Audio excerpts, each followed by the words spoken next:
Hi, my name is Henny, and I'm here to tell you that I've discovered my superpower. And the day I discovered that superpower is the day when I've read this book, Perfectionist Guide to Losing Control by Katherine Schafler. And yes, my superpower is being a perfectionist. So in this video, I would like to introduce you to this book and why you should read it. Do you feel the need when you put down the phone to align it perfectly with your table? Or did you do something before that you didn't really want it to do, but you did it anyway because you didn't want it to disappoint that person? Or maybe you've never posted that photo, you just tweaked it because you feared putting it out until it was perfect. Well, you might be a fellow perfectionist as well, and you need to read this book. I have to tell you, I loved reading this book, and it made me realize many things that I do unconsciously. At the beginning of the book, you have a short quiz to find out which perfectionist type is more aligned with your own personality. The book describes 5 different perfectionist types and profiles with each distinctive strengths and weaknesses. The intense perfectionist is someone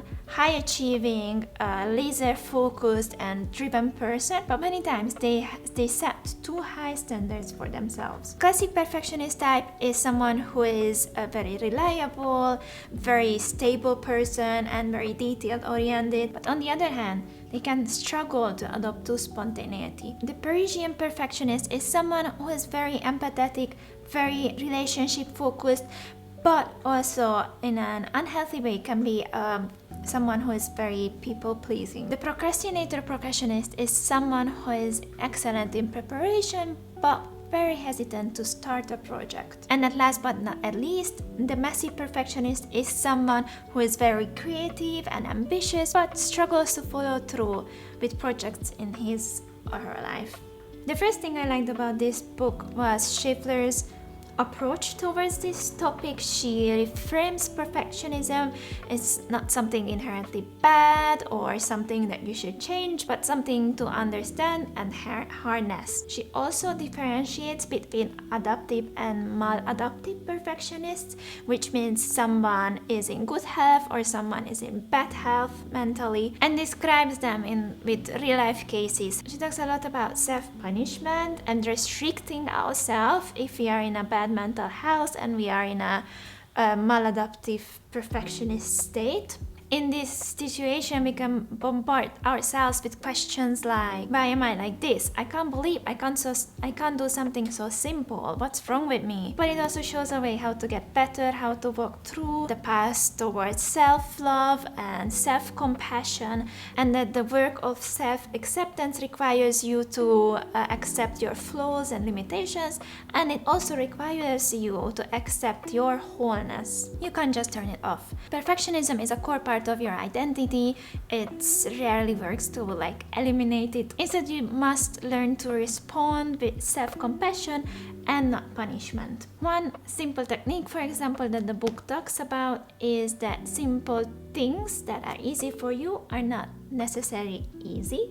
It just means that you are good at it. It shows your strength. But as a perfectionist, we often focus on our weaknesses rather and try to improve them. Once I turn all my weaknesses into strengths, I'll be perfect and the best and the most this and that. But the strategy is about accepting your weaknesses and turning your energy towards your strengths and using them. The funny thing is that I struggled to make this video because I really like this book and I really wanted to do a perfect job to convey its message, and if I do this wrong, then I'm gonna fail and I'm gonna destroy something that had a big value to me. And up until now, I stopped myself to work on this video, but rereading this book helped me to stop over spiraling in my head. And let me just quote 2 sentences from the book. You are a presence in the world, and that is you'll ever need to be. What hurts me more than falling is not being able to be my full self. And so that made me go, yes, I need to do it, even though if it's not perfect to my standards, but the act of doing itself